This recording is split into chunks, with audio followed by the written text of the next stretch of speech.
Welcome to our Photoshop bonus video. Today we're going to talk about using historical photographs that came from older methods of photographic reproduction other than digital photo. So I'm going to look at a scan of a printed photograph. So if you're working with excuse me. If you're working with any historical photographs from an archive that are more than probably even 15 years old, you may have some of these issues that we're talking about.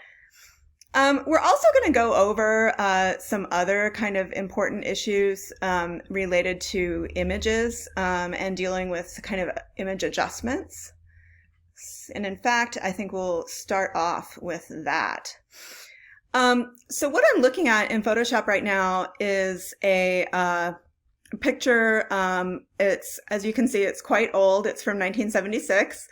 It's a Polaroid, and it's coming from a sort of, there are several things that are kind of quote unquote wrong with it.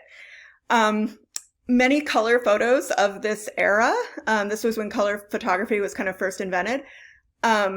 So many color photographs of this era have kind of shifted, or they've yellowed in their kind of color rendering. And that's just because they didn't, know how long the materials would last. So we also see that in the scanning process, we retained a good amount of detail, but there's also sort of some unfortunate artifacts that are skipping in here. There are these weird, like psychedelic looking rings. They're called actually Newton rings, and you may see those on scans. We also just have a lot of kind of dust and scratches and general weirdness. So you'll see, this stuff like this kind of scratch here, this scratch, this giant Newton ring, this dark area. For some reason, there a lot of kind of other weirdness, I believe is the technical term. One quick note, when you're doing this type of work, you may want to clean your screen. I can see that my screen is actually quite dirty right now, and it's preventing me from kind of seeing, oh, so much better. It's preventing me from seeing which areas are actually, like on my screen and which areas are actually on the photograph. So this looks like a mistake that I actually made earlier, or like a little glitch from Photoshop. And then you can see, like, in the important content areas, there's also some pretty decent sized scratches. So I would say on the spectrum, this is a medium messy photo. And before I start kind of getting into the dust and scratches, I'm going to address the image levels. And so there's a bunch of different ways that you can address image levels in Photoshop, like probably at least a dozen. Probably the most straightforward is to go to Image Adjustments, and then Levels tends to be the one that I prefer. We're probably not going to do much in Levels right now, but I want to show you what it's all about, and we may spend some time looking at the Levels function again. So what we're looking at right now is called a histogram. And a histogram is basically a graph that goes from 0 to 255, and it contains the brightness, dark and light distribution of the image. So you can see in this image, we've got some dark tones. We've got 0 being the darkest. We've got some medium tones, and we've got quite a lot of very light tones. And I mean, that makes sense since we have this big white border that we're dealing with right now. And indeed, you can see here on the very edge of 255, which is pure white, it looks like we have a spike there. So it's very similar to looking at, any other sort of graph or distribution, except with this tool, you can adjust it. So right now, if I were to adjust the levels on this image, I'm going to kind of ignore the fact that the background is already white because the background's not really relevant. We're probably going to get rid of it later. I really want to think about the image and the image content. And when I think about image adjustments, I do think that a really valuable kind of rule of thumb is that your blacks are black and your whites are white, meaning that the darkest tone in the image should be pretty close to a pure black, just a tiny bit. That's all that's necessary. And you can see here, we do have like a little bit of really pure darks. And then your whites should be white. Now, when I say that, of course, you don't want to make this, like these pants or this shirt completely white, because I think that, that wouldn't be really like, you don't want it to be just all one color. It's a range of colors. So what you can do is you can adjust these sliders and start to kind of adjust the image accordingly. Now, this image is faded, so we're going to want to not go crazy with it. And so, in other words, we're not going to want to do this, right? It's very easy to overdo these types of adjustments. So I would recommend that you kind of get into them tentatively, or a little bit at a time. Because when you do this, if we were to click OK, at this point, you can see that we've moved the histogram, back significantly. It's actually going to delete all of this data of the whitest whites.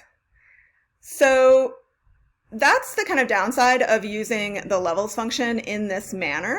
I'm going to go ahead and show you one other thing regarding the levels function, and that is that you have these 3 eyedroppers here. And remember how I said that your, blacks should be black and your whites should be white? Well, it's certainly not,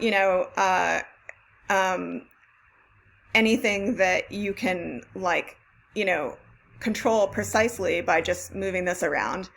In order to control it precisely, and in this case, I think my black tones are fine. You do want to see a kind of slope down to the darkest dark, and that's a beautiful looking part of the histogram. So I'm not even going to mess with this side of the histogram, and you can see if we do, it just makes everything kind of like, in the digital photography world, we would call that a blocked up image, meaning that the shadows become kind of blocky and dominant, and they don't model the forms anymore. So what I'm going to try, since I'm focusing mostly on the whites here, the white tones, I'm going to try to set a white point with this sample tool. And in order to do that, I'm actually going to temporarily come out of this and zoom in on the image just a bit so that I can get more kind of... Now, as far as a white point goes, I'm actually familiar with this as an actual object, so it belongs to one of my family members. So I do know that this is in fact white. Unfortunately, it's in shadow, so I think the white of the shirt is actually probably the closest thing to white. I think it's likely that the lady in the photo probably has ivory pants, so those would not be a great sample point for white. So I'm going to aim for some highlight of the white in this shirt. So I'm going to bring back my levels adjustment here. And I'm going to come in and just select, oops, gotta pick up the tool here. I'm going to just select, I think, this little bit here. And as you can see, not much is happening. And the reason for that is, oops, excuse me. Let me try this bit here. Okay, so there we go. So what I've done is I've just chosen a white point for the image. And I'm a little bit reluctant sometimes to do it this way, because when you set the white point in this manner, you're actually also changing the color. It's using it's going to shift the color, because as you saw before, the white was yellow, and now we're dealing with something else. So in any case, I mean, this is a great way to change, the tone and kind of color of your image. There are other functions in Photoshop that can affect image adjustment.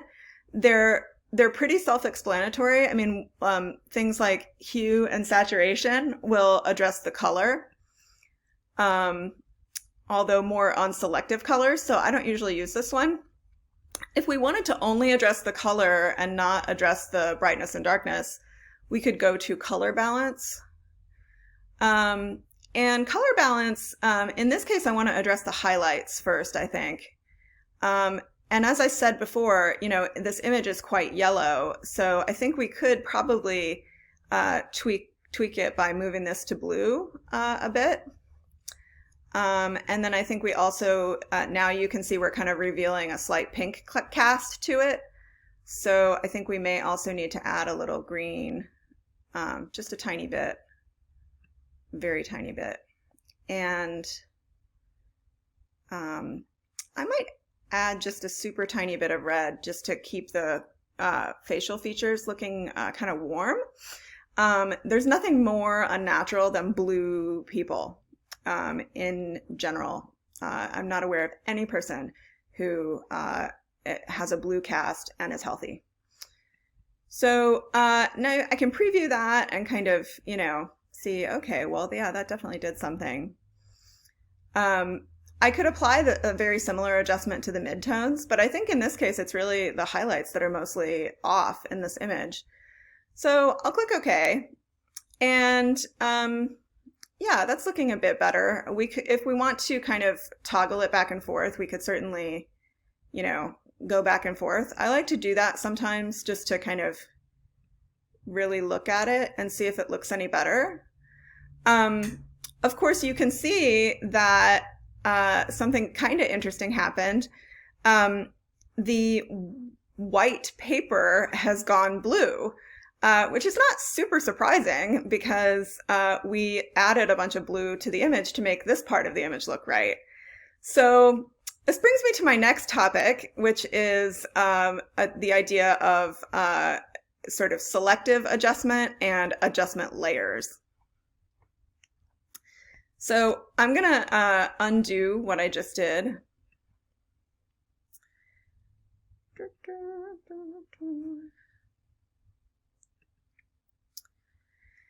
So probably a couple things that would be useful as we move on, and this will be just like a quick review, it might be a great idea to make a really quick selection of, oh, not that quick, a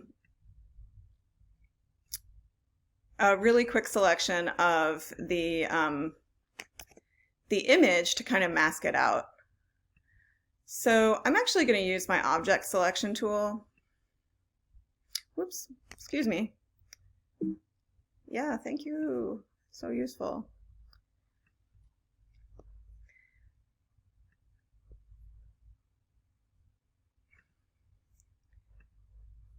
Going to use the Polygonal Lasso tool for a quick second here.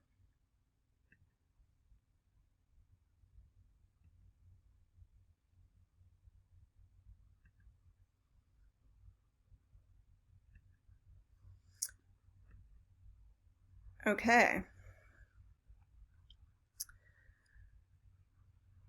And now that I can actually use the selection that I made with the Polygonal Lasso tool, or you could select, lasso. I just think it's harder to use. So now I can click Select Subject. And we'll just see what it does.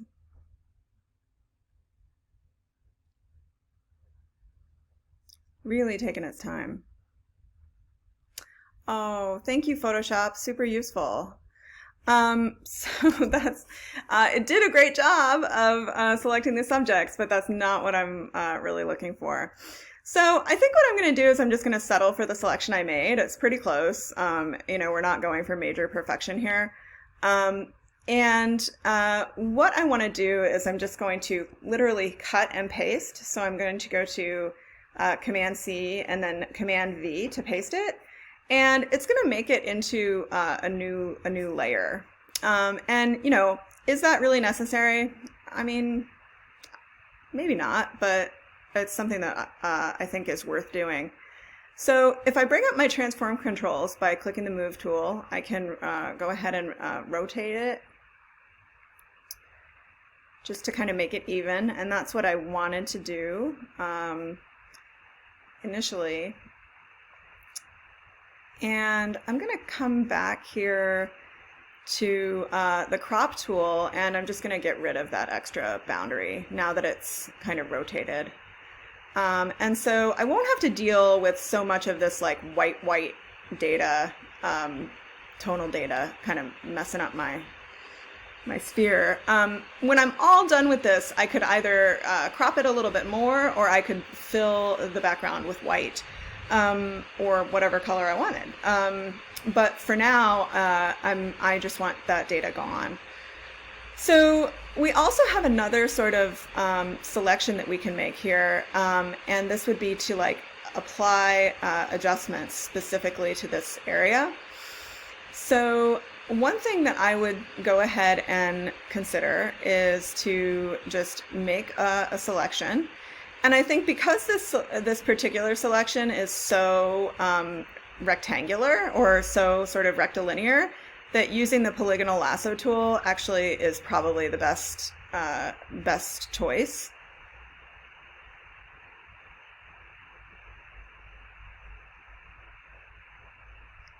Apparently I'm not feeling very draggy today. Oh, I thought I was on the Polygonal Lasso tool. Whoops. So if I grab the Polygonal Lasso tool, indeed, Polygonal Lasso tool, oh, that might be a little low.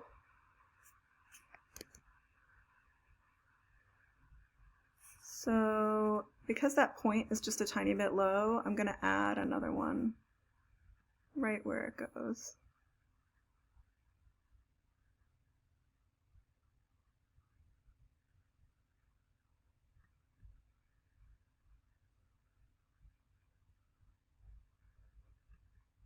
Okay, so now we have the sort of like image area selected. And at this point, we still want to make those adjustments, right? I mean, that's still kind of like lingering out there. So what I'm going to do is I'm going to take this selection, and I'm going to apply what's called, well, first I'm going to apply an adjustment to this selection only. And then we're going to look at another method of using adjustments, which is probably superior, called adjustment layers. So let's go back into that adjustment, and I'll just show you an example of what happens when you have a selection applied and you use one of these tools. And by the way, this would also go for any filter, or really pretty much anything. If you use image modification tool, and you have a selection active, it will apply to that selection. So we wanted to add some blue. Let's add some more blue, more blue, more blue. Awesome. So that's way too much, but I wanted to kind of illustrate the point that you can see that the color of the image data outside of the selection is not changing at all. And so we could go ahead and apply this if we wanted to, just by clicking OK. I'm going to click Cancel because I would like to show you how to make an image adjustment layer. So you basically select this kind of circle with the that's half and half, and And that is going to give you the sort of ability to create an adjustment layer. And so you can see that it has all the adjustments that were in the menu under image adjustment that we just looked at. So let's go ahead and let's do a levels adjustment first. And okay, I'm gonna delete this other one that I accidentally made. And let's see. So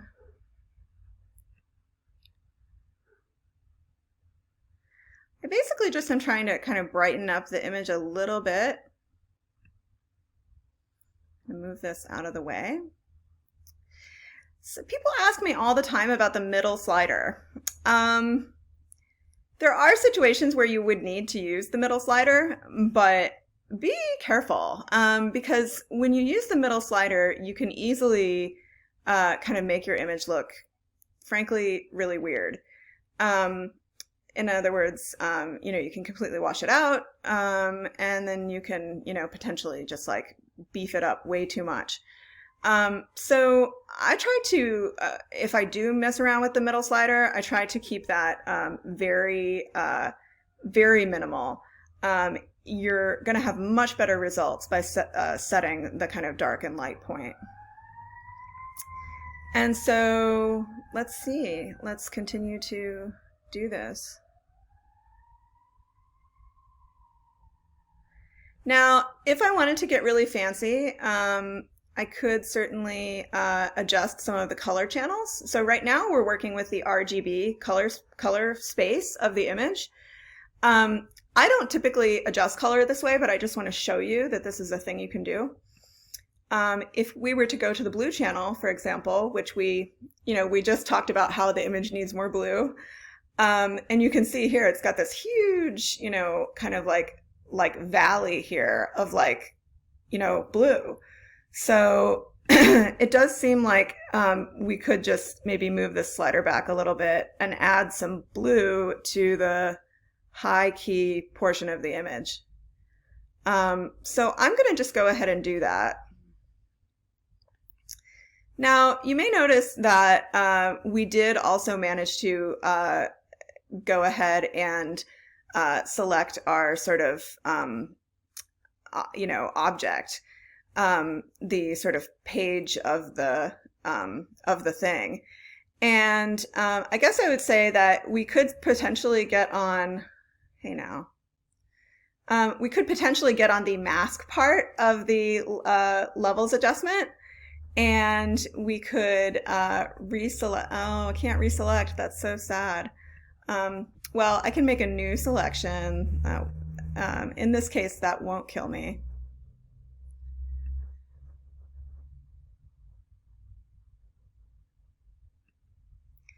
New selection.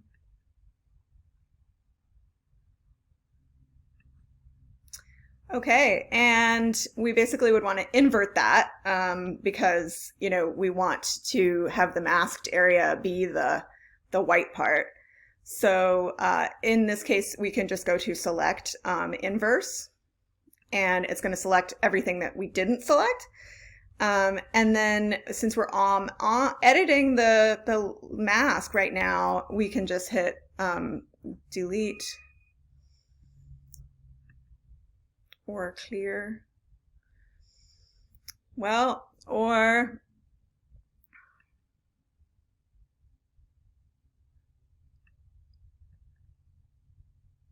yes. Okay. So we're going to need to kind of force the issue. So what I'm going to do is I'm going to get just a regular hard brush, and I'm going to kind of manually edit it. Now, you might notice a couple of things about this. Right now, I'm only kind of seeing the paper come back through when I, move this brush, and that's because I'm editing the layer mask right now. So, with a large brush, this takes like 5 seconds. It's no big deal. And at this point, we don't really need this selection anymore. However, if for some reason, this is another like pro tip, if for some reason we deselect it and it doesn't enable us to reselect it, there is a thing you can do in Photoshop which is super useful called Save Selection. Dun dun dun. And I can save it as just like maybe image area. And it kind of saves it along with your file, and it saves it as what's called a channel or an alpha channel. If you're getting into doing video production or game stuff, the idea of an alpha channel is actually pretty important. So we're going to click OK. And let me show you now where our selection has wound up. So I'm going to deselect.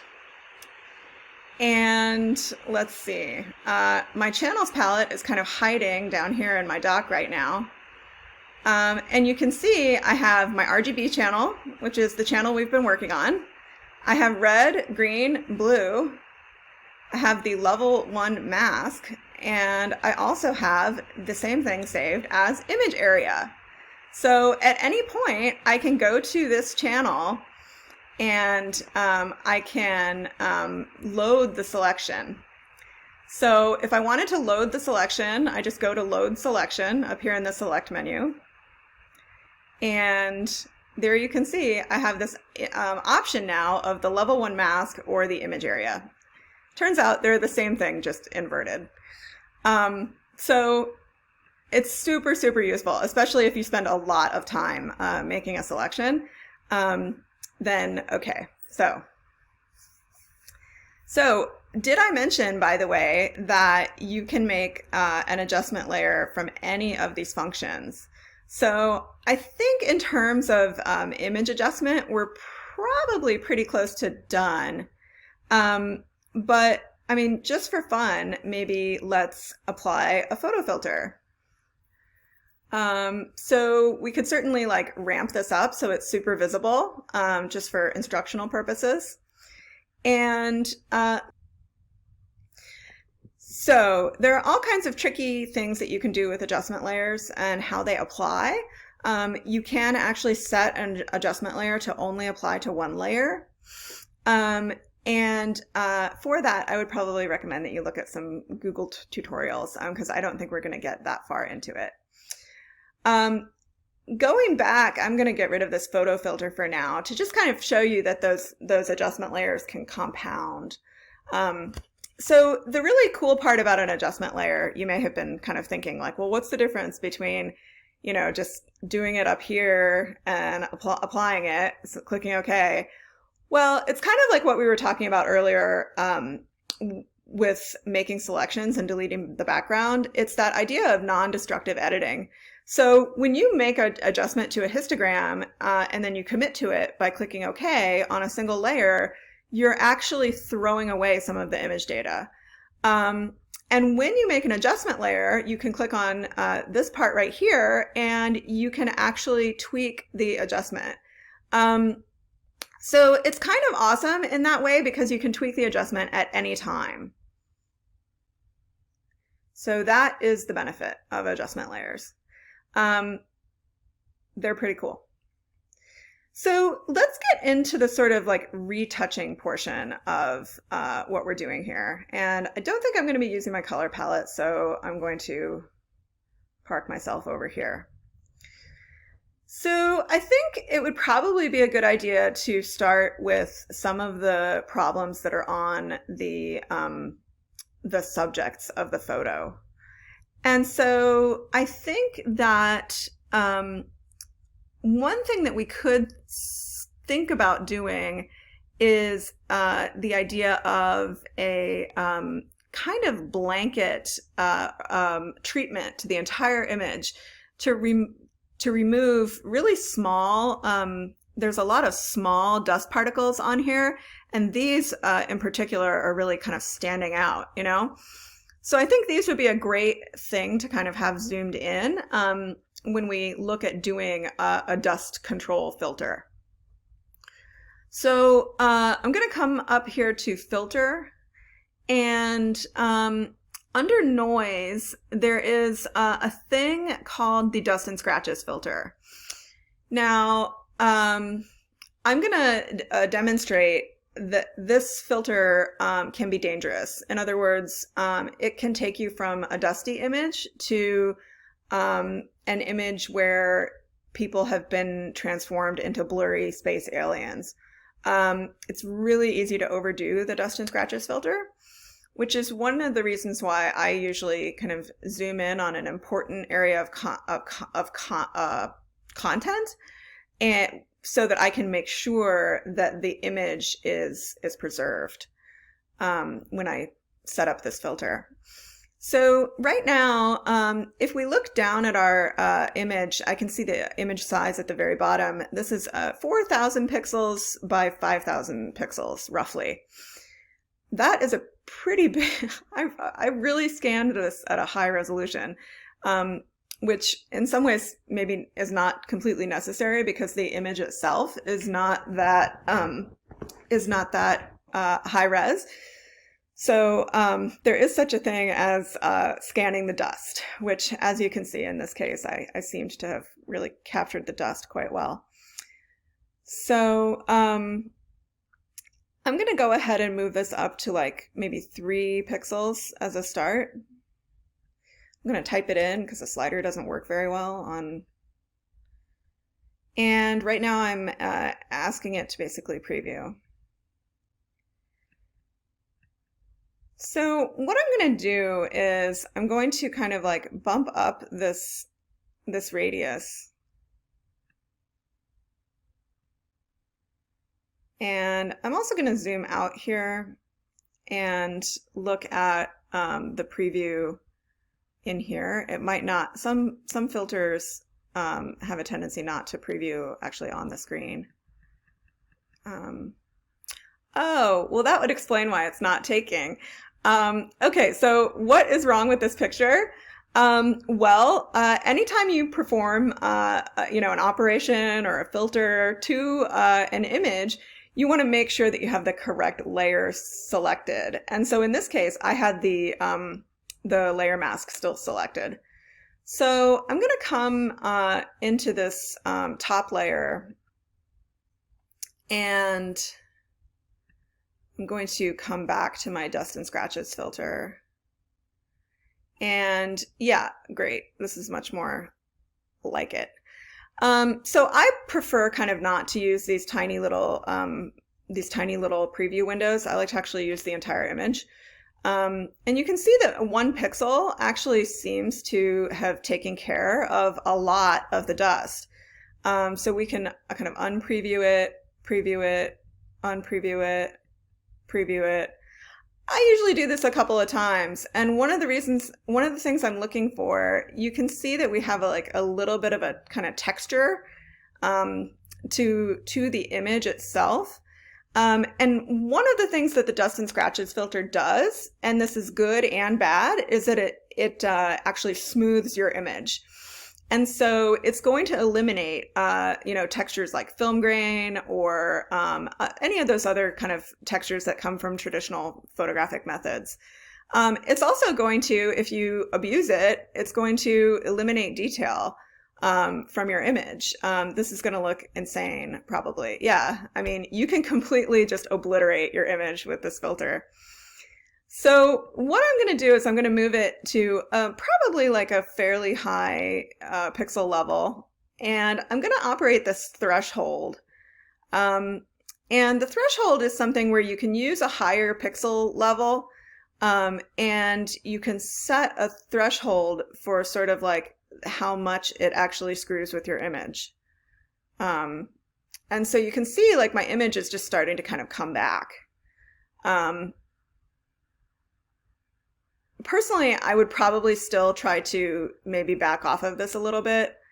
And to me, that looks pretty decent. I mean, it's blurry, so it's hard to tell, but you could see the her eyes were starting to get a little bit like, whoa, what's that? And her eyebrows were starting to kind of lose their cohesion. And also I think, you know, just trying to preserve this texture in general. So let me kind of undo this and do this a couple times. Now, you may also be asking yourself, well, Meg, you didn't get all the dust. What gives? And I'll say, yeah, I mean, it can only do so much. So you sometimes have to edit, you know, by hand. And so obviously these scratches are too large to be kind of, you know, addressed by the dust and scratches filter. So we're going to address them through other means. So I'll go ahead and commit to that. I can live with that. There's still a lot to clean up here. I'm not sure how far we're going to get in terms of the cleanup, but I think, you know, with an image like this that's pretty compromised, I would kind of start with the sort of subject and get them cleaned up and then kind of work your way out. And of course, because this is a little bit glaring, I think we'll also include that in the list of things that we definitely have to do. And then as far as these Newton rings, I think that's a pretty quick fix, so we'll probably get to those as well. All right, so let's jump in here. I guess let's start where we were and go back to these scratches. So these scratches, they look bad, but they're going to be pretty easy to fix. So I'm going to go ahead and zoom in a bit. And I also want to say, you know, if you have an image that's like a real train wreck, you don't have to fix everything. I mean, there is such a thing as character. So, you know, you don't have to obsess over getting every little spot. So what I'm going to use for these scratches is a tool called the healing brush tool. And you can see there's like a whole suite of photo repair tools. The healing brush tool is pretty awesome. So we could just go ahead and make the brush quite a bit smaller. This is like way overkill right now. You want the brush to be maybe just like, you know, slightly bigger than the thing that you're correcting. Because that's going to allow the algorithms of the healing brush tool to get the most data around the thing itself. So let's see. So that's probably pretty decent. So I'm gonna, it asks us to kind of option click an area to use as a source. In other words, we're basically asking it to kind of remake these pixels as we move the brush forward. And so I think that what we probably would want to do in terms of a place to sample from is just, you know, right next to wherever this is. So we option click, press the option key and click, and then we just move ahead. Now, at some point we may need to, I stopped because we probably need to redefine the sample point here. I'll show you what happens here. Oh, well, that's not, kind of left a dent in her hair. That's not so great. So here I would probably say that the sample point is maybe like here. And you can see that came forward just perfectly. So I'm gonna try to get into this idea of the this curl here, and I think probably what would be best is if I just do a sort of like horizontal sample from this side. This is actually going to be kind of tricky.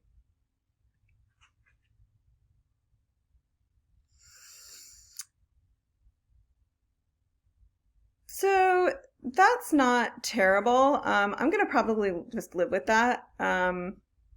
Although I can go back here to my history palette and So one thing I might do is I might actually, to kind of get some sort of skin back here, I might go ahead and sample the skin and just put like a little dot there. And I think that might help a little bit.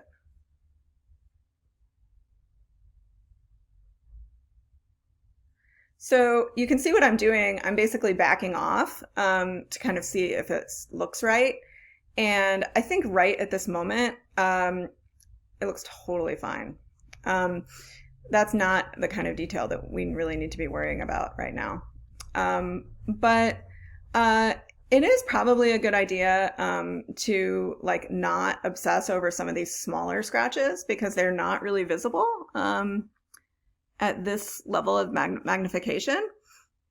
And that's one of the things about retouching. Like you can just like dive into the rabbit hole, you know? So it is sort of like part of the whole, you know, idea of retouching is going for the things that are actually bothering you, and kind of just learning to live with the rest.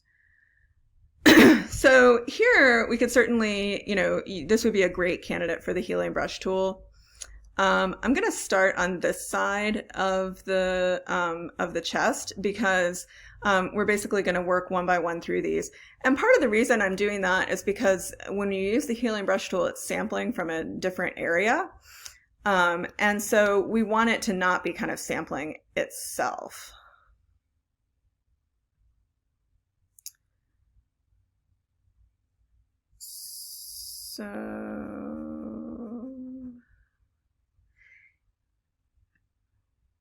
And again, I'm not going to get into this little area right here because there's a lot of detail right there.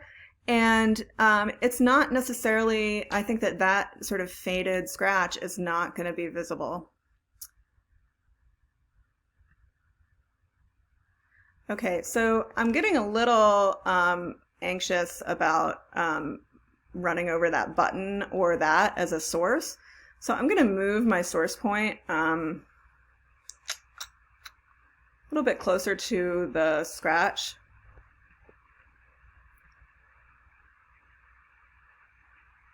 So now you can see it's not running over that. And notice that when I use the healing brush tool, I'm not really like running over two forms at once.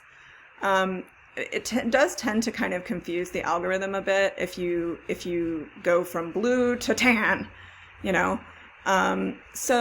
But here we can continue using the healing brush tool here. All we really have to do is check our source point. So I would probably, you know, use that as a source point.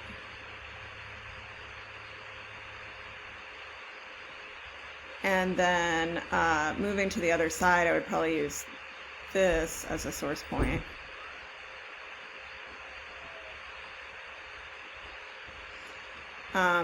And, you know, just keep working with it. So I keep kind of moving my source point. One thing that you can get with all of the tools in this menu that you maybe don't want, and also this menu right here, the clone stamp tool, is you can start to get what are called artifacts, where if it's sampling the same area over and over again, it can kind of like get a patterned look to it, where you have like, looks like it's striped, or it looks kind of weird. I think probably we should fix this jacket, but I'd also like to grab, well, let me grab this,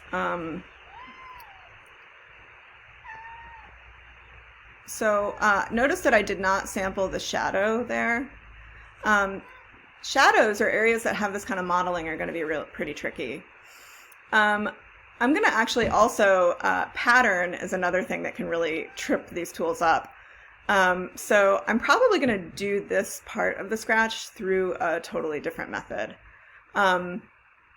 Now, there were some areas that we wanted to kind of like take care of here. And first we want to take care of this thing back here. And this would be a fantastic opportunity for the patch tool. The patch tool is one of my absolute favorite tools in Photoshop. it's kind of the amazing tool. Hey, kitty. Shh. Go away. Well, we're going to have to pause the video, aren't we? Oh. Okay, so sorry I had to take a cat break. As I said, we're going to take a look at the patch tool. And the patch tool is pretty amazing. So with the patch tool, select it over there in that menu and basically draw around the object that you want to replace. And notice I'm making my selection a little bit bigger, but I'm not kind of getting into this edge here. And then you move the selection to an area that's similar. So this area, it looks tonally completely similar to another area. And then it's done. It's amazing. So you can, I'll deselect that, and then it basically can just, repair like major components of your image. So I used to, fun story, and we'll do one more thing. I used to work for a professional photographer in Florida, who was was published in Architectural Digest a lot. And he would photograph these newly built buildings for architects and then, submit the photographs to the magazines. And one of the things that he would always have me do was take out the air vents in photographs because, if they're submitting it for the architecture, the air vent was considered a distraction. So that's something that I used the patch tool for an awful lot, and I was very grateful for its existence. Now, I think we've taken care of most of the big scratches that are really kind of distracting here. The other thing that we need to do, that we can do in just a couple quick seconds, is we need to address these Newton rings in these light areas.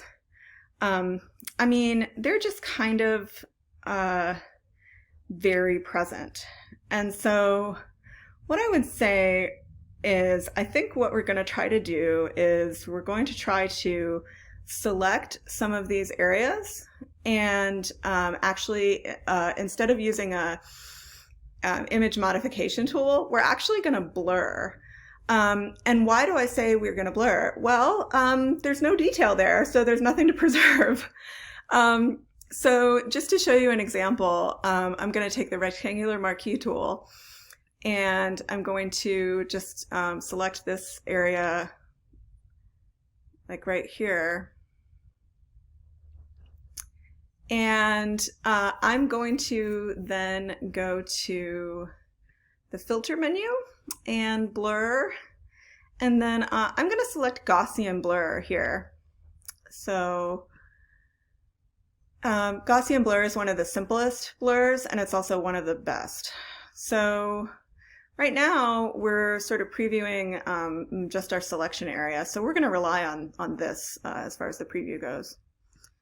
So I'm going to blur it a lot. If you're looking to blur an image, you may find yourself, you just want to kind of like, let's say you want to smooth the wrinkles out of somebody's face. 2 to 5 pixels is probably good for that. And obviously you want to, select out like their lips and their eyes and stuff because those need detail.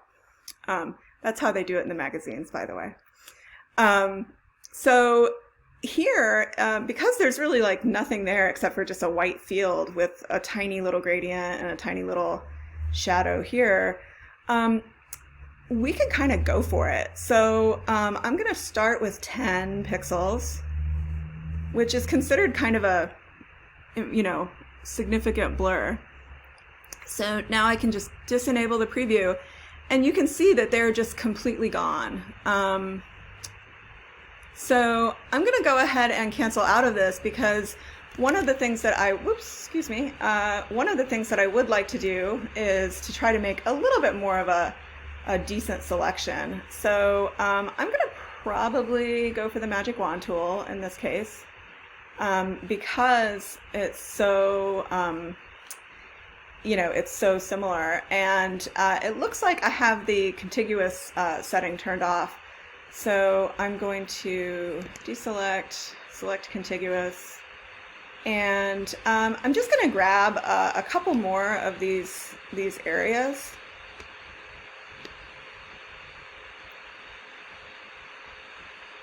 And the one thing that I probably do want to make sure of is that the lamp and the photo are actually kind of preserved.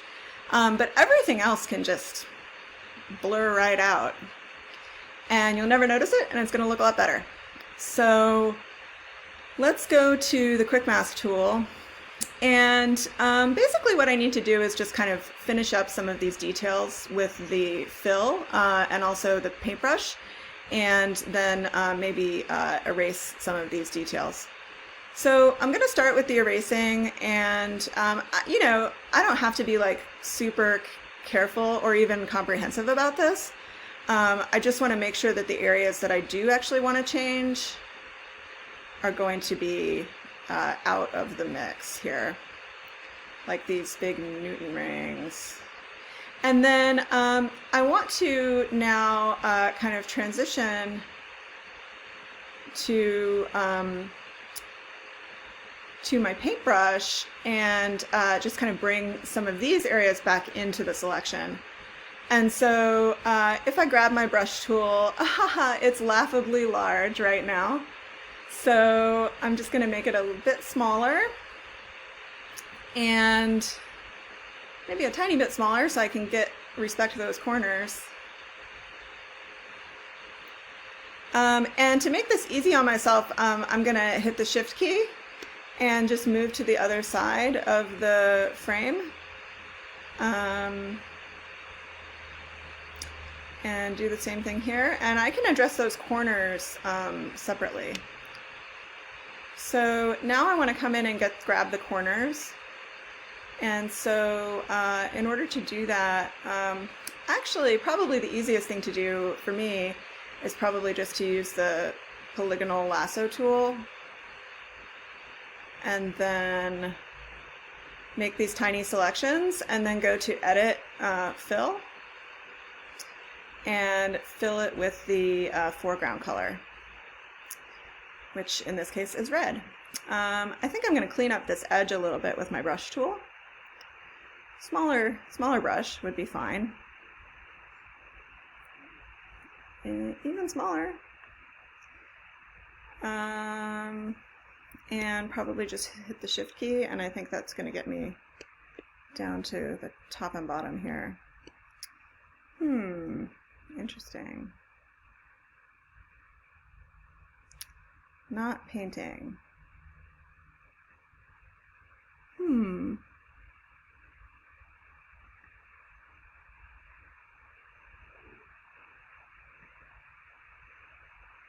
Just checking to make sure my brush is set up right. It looks like it's not painting right now, which is a little bit weird. And we definitely are in Quick Mask mode. So I'm going to go back a couple steps to where I filled it.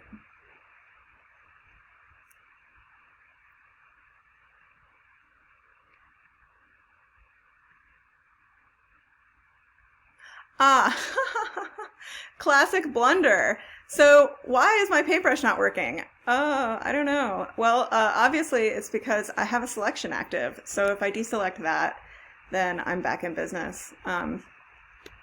Man, I mean, there are just definitely some classic blunders out there in Photoshop world. So this one I'm just going to kind of blot into.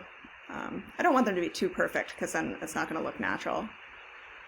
So here, this is going to be a bit of a challenge, this lampshade, and I think what I'm going to do with the lampshade is I'm just going to get a large brush, like maybe 200 pixel brush. That looks perfect. Maybe a little smaller.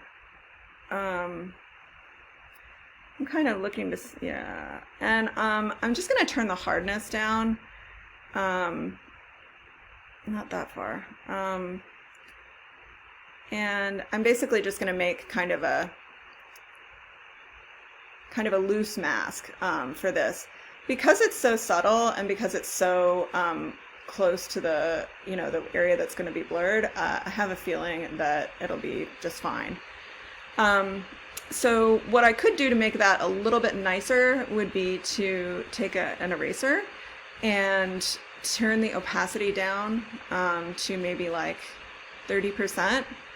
And I still have I think the nice very fuzzy brush. I can kind of like fade this out.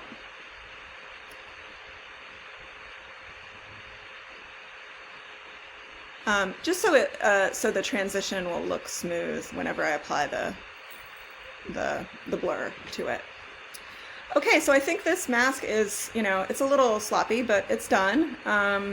And we can certainly get out of quick mask here, and I just selected the move tool. And so now at this point we have this sort of like area selected where we can just go in and apply the blur filter selectively. So Gaussian blur, there's we said about 10 pixels.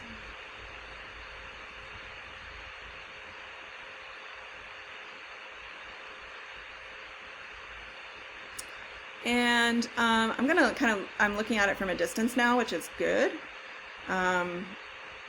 So you can see when I bring those artifacts back, the blur definitely helps. I guess my question is, can we blur it out maybe more than 10 pixels? And it may start to look unrealistic at that point. So yeah, I think that 10 pixel blur is probably a little bit better.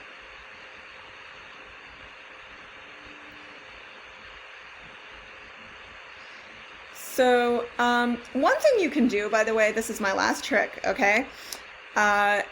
If we were, I'm going to undo that. If we were really wanting to evaluate this Gaussian blur and how it kind of interacts with the image, you may have noticed that it's kind of hard to tell what the transitions of the edges of this would look like because we have the so-called marching ants enabled.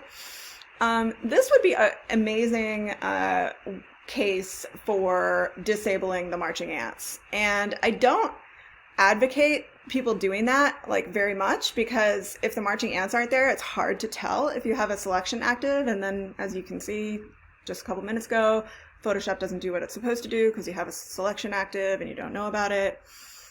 But you can go up to the View menu and you can disable the under this Show menu, you can disable the selection edges. And for certain times when you're trying to like really kind of think about how the edges are going to look, it's really useful and important. So I'm going to go back to that blur, bring it back, and yeah, I would say that I'm definitely getting some weirdness on the edges. So there's one last thing to be done there, and that is that I'm going to go to the selection menu. We haven't done this before. I'm going to actually modify the edges of the selection itself so that it fades into the other stuff. So if we go to modify, we can feather our selection. And I think I'm going to probably feather it more than I normally would. I usually feather maybe 2 pixels max. That's why it's set to 2. I'm going to feather it by like 5 pixels and see where that gets us. And then I'm going to disable the selection edges. And then I'm going to use the Gaussian blur. So that actually, I was seeing like a really weird halo around her hair. So this is much better. The other thing I think I'm going to do is I'm going to just reduce the level of blur a little bit because it was starting to really mess with the edges. So this kind of answers my question about like what is the optimal level of blur. And it looks like we can go up to about 10 without starting to get real obvious weirdness in the edges. So let's kind of zoom out and kind of see what we've done. So I am going to re-enable my selection edges before I forget about it, and it later will drive me crazy. So now my selection's over. One of the most fun things about the history palette that I love to do is when I've been working on something for a little while and, you know, I don't feel much of a sense of accomplishment, you can go back to the original image and just be like, whoa, yeah, that's definitely different. And then you can look at it again as beautiful image. Oh, Gramps, Grandma. Well, it's the next best thing to seeing people in person, or in this case in the afterlife. So I hope you enjoyed the bonus video. I may do this from time to time because there's just so much information out there and so much that you can do. And I want you all to be able to kind of experiment and have fun in any way that you can. So I'll see you again soon, and have a great week.